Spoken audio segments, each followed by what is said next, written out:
Olá, pessoal. Então, continuando a nossa aula sobre alterações cromossômicas numéricas, agora a gente vai falar sobre as aneuploidias, né? O que são as aneuploidias? Vamos entender aqui no próximo slide. Deixa eu puxar ele todo. Opa! Então, as aneuploidias, elas são variações que acontecem no número de cromossomos individuais, que são as somias também chamadas, né? É quando acontece o ganho, o aumento, né, ou a diminuição de cromossomos em relação ao que é o cariótipo básico. Então, vamos pensar aqui, se tem 46 cromossomos na espécie humana, se eu tiver um indivíduo que tem 47 cromossomos, ele tem uma aneuploidia, ele tem um cromossomo a mais, certo? E essas alterações, elas podem afetar qualquer cromossomo, tanto cromossomos que são chamados autossômicos, que são os cromossomos que não são sexuais, como os cromossomos sexuais, que são chamados de alossômicos, tá? Continuando, então, as aneuploidias ou somias, elas têm variações no nome dependendo do tipo de alteração que ela carrega. Então, se há uma perda cromossômica em relação ao conteúdo diploide da célula de 2 cromossomos, a gente está falando de uma nulissomia. Por exemplo, nós encontramos ali uma pessoa com 44 cromossomos, é um homem porque ele é XY, e ele não tem 2 cromossomos 21, né? Então, ele não tem ali os cromossomos 21, então ele tem uma nulissomia, né? É um indivíduo do sexo masculino, não necessariamente chegou a nascer aqui por conta dessa alteração, tá bom? A nulissomia, a perda cromossômica, a monossomia, ela é mais difícil de ser aceita também pelos animais, tá? De modo geral. Se eu tenho um exemplo aqui também da monossomia, ó, de perda de um cromossomo, é monossomia. Então, é um indivíduo que tem 45 cromossomos, XY, e tem a perda de um cromossomo 21. Se ele tiver um cromossomo 21 a mais, ele tem 2N mais 1, ele tem uma trissomia, ele tem 47 cromossomos XY, tá? E mais um 21. Se ele tem uma tetrassomia, ele tem 2 cromossomos a mais em relação à base, né, do cromossomo do número diploide dele. Então, por exemplo, tem 48 XY, 2 cromossomos 21 a mais. Aqui são só exemplos, tá? Para vocês terem uma noção do que significa cada uma dessas denominações. Monossomia dupla é perda, monossomia dupla de 2 cromossomos diferentes. Então, a gente tem aqui, ó, o número diploide, menos 1, não é menos 2, como tem aqui. É menos 1, porque são cromossomos diferentes que estão faltando. Nesse caso aqui, 21 e o 13. Trissomia dupla é a mesma coisa, mais 1, por quê que é dupla? Porque são cromossomos a mais diferentes. Então, mais 21, mais 13, né? Monossomia e trissomia, aí a gente tem a perda de um cromossomo e o ganho de outro cromossomo. Nesse caso aqui, ó, perdeu um cromossomo sexual e ganhou um cromossomo a mais 21, certo? Então, essas são as denominações das aneuploidias.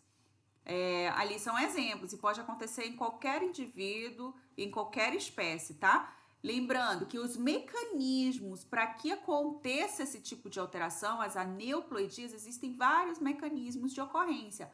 O primeiro deles é o que a gente chama de retardo anafásico ou atraso anafásico. É quando eu tenho ali um processo de divisão celular, como vocês podem ver aqui, nessa letra a gente tem aqui a célula se dividindo, certo? E aqui, olha, a gente pode perceber que a gente tem um cromossomo que ficou esquecido no meio da célula. Então, a célula já tá aqui, né, puxando os cromossomos para os lados opostos, mas esse aqui ficou esquecido. Por ele ficar esquecido e não ir junto com o grupo, né, para poder dividir a célula, ele é englobado e ele é transformado no que a gente chama de micronúcleo. É como se um conteúdo genético fosse expulso do núcleo central da célula, ele se transforma em um micronúcleo, né? Mas isso foi ocasionado por conta de um retardo anafásico, um atraso anafásico, né, que não puxou a tempo aquele cromossomo para que ele pudesse se agrupar ao grupo a que ele pertence, né?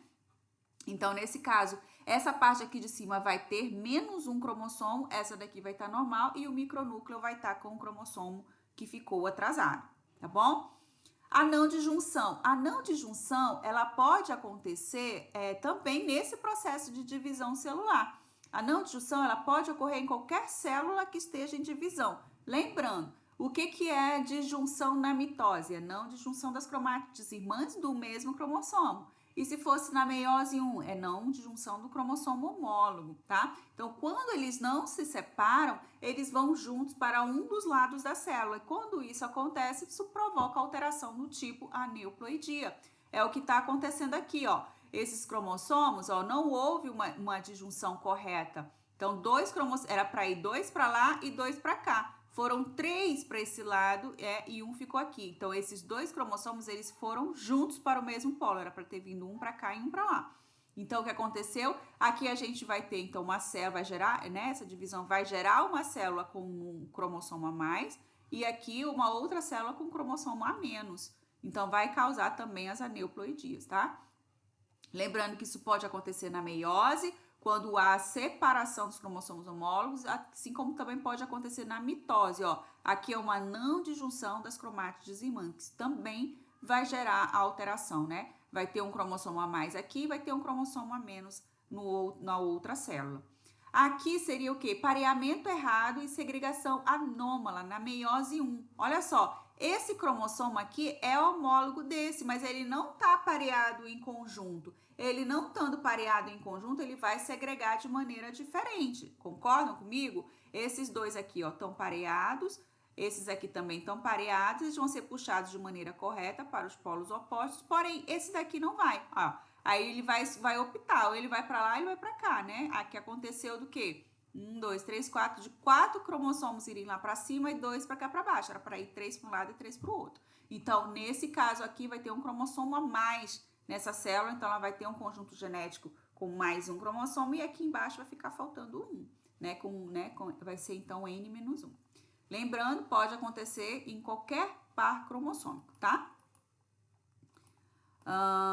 Essa questão do atraso anafásico, do retardo anafásico, ela pode acontecer na mitose, causando células monossômicas com deleção, certo? E pode acontecer também na meiose, como a gente pode ver aqui. Nessa célula, a gente está vendo aqui uma célula se dividindo e depois ela dividindo novamente. Então, isso aqui caracteriza uma meiose. E aqui está mostrando, ó, que nessa primeira,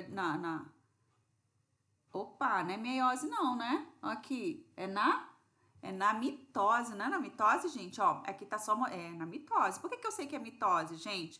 Porque aqui a gente não tem os pares de cromossomos homólogos pareados. Eles não estão pareados. Então, a gente tá falando de uma célula em mitose, tá bom? Vocês me desculpem. É porque aqui a gente tá representando a divisão celular sem a alteração e aqui a gente tá representando a divisão celular com a alteração, tá bom? Aqui então tá separando as cromátides irmãs, formando células normais. E aqui, ó, tá acontecendo o atraso anafásico. Então, ele não tá indo para esse lado, né? Ele fica lá no meio, ele é englobado como micronúcleo, ele é excluído do núcleo principal da célula. Então, aqui é nessa célula aqui que está fazendo mitose, ela vai formar metade das células normais e a outra metade das células alteradas, né? Vai formar células monossômicas com perda de cromossomos, porque esse aqui, já que ele não foi para nenhum polo nem para o outro, ele vai ser englobado como micronúcleo, tá? E ele sai no núcleo central. Na meiose 1, se acontecer, né, na divisão celular, na meiose 1, durante a separação dos cromossomos homólogos, 50% das células vão formar indivíduos que são monossômicos, e se acontecer lá na meiose 2, quando há a separação das cromátides irmãs, 25% vão formar indivíduos monossômicos. Vamos ver se tem alguns exemplos aqui para vocês observarem. Ali o micronúcleo, né? Não, tem não. É para vocês terem uma noção, tá? Mas vocês observando o que eu tô escrevendo aqui com um esqueminha da meiose, vocês conseguem perceber que vai dar 50% e 25% para cada uma das fases lá. A não disjunção. Aqui a não disjunção, o que é disjunção? Disjunção significa separação. Então, separação é a separação dos cromossomos homólogos ou separação das cromátides irmãs. Então, quando acontece uma não disjunção, significa que eles não se separaram. Concordam comigo? Né? Então, uma não disjunção na gametogênese pode ocorrer também, tanto na primeira divisão quanto na segunda divisão da meiose, mas é mais frequente na primeira, certo? E quais são as causas, mecanismos complexos envolvidos no pareamento dos homólogos e a sua manutenção até a fase de metáfase, tá bom? Lembra que para poder os cromossomos eles estarem pareados lá na metáfase, na meiose 1, eles precisam passar pela formação do complexo sinaptonêmico, que vai colar os dois cromossomos homólogos. depois tem que acontecer o crossing over, né? Se em algum momento essa cola não foi desfeita, o crossing over ele não permitiu, né, a separação dos cromossomos, eles podem migrar para o mesmo lado, né, acontecendo o que a gente chama de não disjunção. Então é bem frequente isso acontecer mais frequente, né, na meiose, tá bom? Aqui, ó, na meiose 1, o que aconteceria uma não disjunção, né? Como é que aconteceria uma não disjunção na meiose 1, ó? Aqui o par de homólogos, nesse daqui, sendo representado, né, pelo esse cromossomo preto e o branco. Se acontece uma não disjunção, que ocorre? Os dois cromossomos homólogos vão para a mesma célula. Aí a outra fica sem nenhum cromossomo. Aí daqui vai dividir, vai separar as cromátides irmãs, a gente vai ter células com 2 cromossomos do par. Então, era para ter uma cópia só. Aqui tem 2. Então, essas células aqui, se forem fecundadas, né? Vamos dizer que aqui a gente está falando de espermatozoide. Se esse espermatozoide ele fecundar um óvulo normal, eles vão gerar, essas 2 células aqui vão gerar indivíduos com trissomia. Vão ter 3 cromossomos desse par. Se esses óvulos aqui forem fecundados com um óvulo normal, se esses espermatozoides forem fecundados com um óvulo normal, aqui vai gerar indivíduos com monossomia, tá bom? É o que está escrito aqui, ó, 50% nesse caso vai formar indivíduos trissômicos, que é esse aqui que tem o dobro do conteúdo, né, genético, e 50% vão formar indivíduos monossômicos, que tem a ausência, né, do conteúdo genético que deveria estar aqui. Aqui é uma não disjunção na meiose 2. O que vai ocasionar, né? Aqui, ó. Aqui dividiu, separou normal. Foi um cromossomo homólogo para cá, o outro par para cá. Então, a primeira divisão da meiose aconteceu de maneira correta, certo? Agora, aqui também aconteceu a disjunção normalmente. Então, aqui, ó, metade, 50% das células aqui vão originar indivíduos normais. Mas aí, ó, aqui na meiose 2 dessa célula, não aconteceu a disjunção. Então, né, o cromossomo com as 2 cromátides foi para o mesmo polo da célula.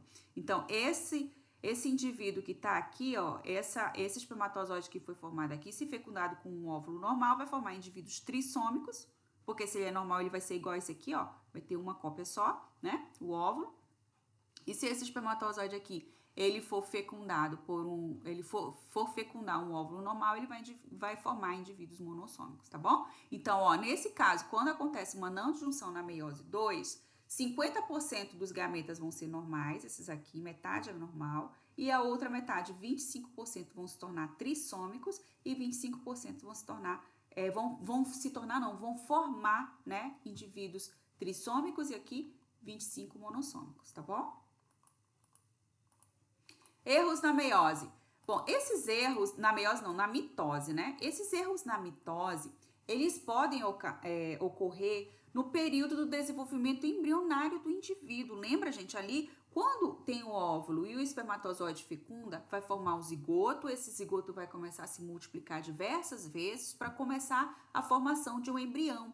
E esse óvulo, esse zigoto, esse embrião, ele se multiplica numa velocidade muito grande, então ele desenvolve muitas divisões celulares ao mesmo tempo, muita mitose.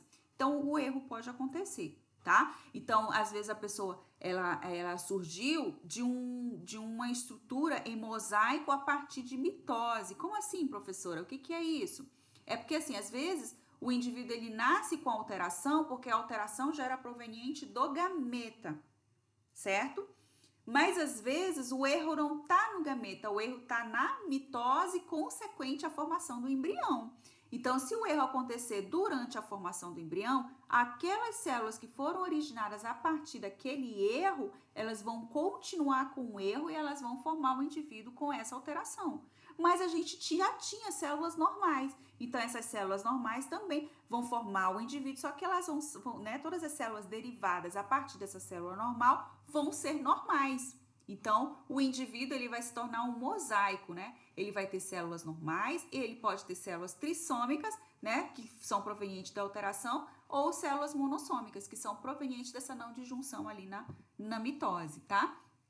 E aí o quadro fenotípico, a expressão do quadro do fenótipo vai depender do cromossomo envolvido na alteração e da porcentagem de células normais em relação às células alteradas, certo? Às vezes a pessoa apresenta a pessoa ou o animal ou o que for que tiver essa alteração vai apresentar um fenótipo que é intermediário, ele não vai ser, né, não vai ser idêntico ao normal, mas ele também não é um fenótipo totalmente em alteração, em síndrome, porque ele tem uma parte das células dele normais, tá bom?